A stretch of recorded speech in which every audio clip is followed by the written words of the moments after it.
وقالوا ما هي إلا حياتنا الدنيا نموت ونحيا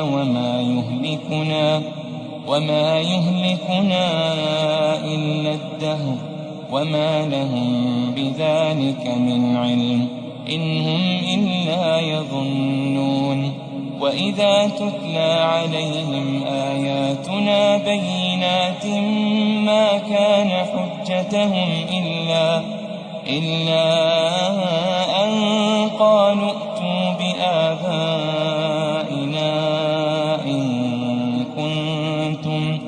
إن كنتم صادقين. قل الله يحييكم ثم يميتكم ثم يجمعكم إلى يوم القيامة لا ريب فيه ولكن أكثر الناس لا يعلمون.